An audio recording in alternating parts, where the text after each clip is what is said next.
Time for the Bias Sports Report. The Penguins have locked up Evgeny Malkin to an 8-year, $76 million contract, earning an average of $9.5 million a year. Weren't they about to let him go to the KHL, too? Isn't that what they were talking about? So between Gino, who's Malkin, I still don't know why that's his name, and the Lid, the Penguins are shelling out $20 million per season for two guys. I mean, yeah, it is the Lid and Gino, but if they want to keep Iggy, that's another $20 million per right there. I mean, they've got to sign Iginla to $20 million at least. That's what he's worth. But the thing is, he's not interested in re-signing there because there's not enough talent around him. He's not going to win a cup there. I mean, there's not enough guys. There's not enough good talent. Bunch of no-shows, no hearts on the Penguins, so they can have Malkin. That's fine.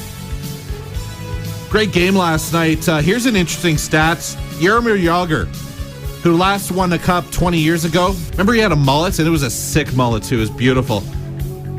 Well, 20 years later, did you know he's wearing that mullet on his face?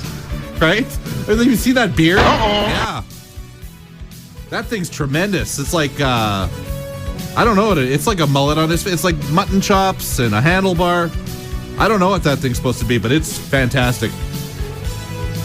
The Winnipeg Blue Bombers lost their first game at their brand new stadium last night.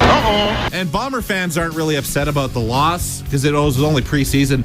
But fans are losing it because traffic is so bad getting to and from the stadium, where that's where they put it. And once fans got there was nowhere to park. Why do you need parking at a stadium? That doesn't make any sense. Hey, let's build a brand new stadium in a place that's hard to get to and have no parking. Makes sense. Who's running that team anyways? Actually, I know who's running that team. He's an idiot. Used to work for him. Don't anymore. Probably won't ever again. That's fine. Good old Brett Favre admitted to a Buffalo radio station that the breakup between him and the Green Bay Packers was, quote, his fault. That's what he says. No, really? And then he unadmitted it was his fault, then readmitted, then unreadmitted, and then unadmitted.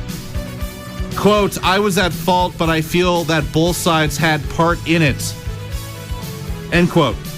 What does that mean? I was at fault, but I feel both sides were at fault. That's not taking the blame. That's not saying it was your fault and then saying it's their fault too. That's not saying it's your fault. Don't say it was your fault and then blame them 2 seconds later. You see, he changed his mind again. He was going to take the fault, and then he thought to himself, no, I'm not going to do that. He changed his mind again. Brett Favre is unreal. Gotta love him. There's already Tim Tebow's Patriots shirts. No! Yeah. He's Tebowing. Well, it's not him. It's the Patriot guy who's Tebowing.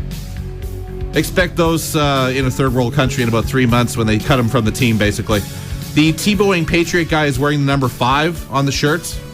So either that'll be Tebow's number on the team, or that's how many weeks Belichick's giving him until he cuts him because of the quarterback circus.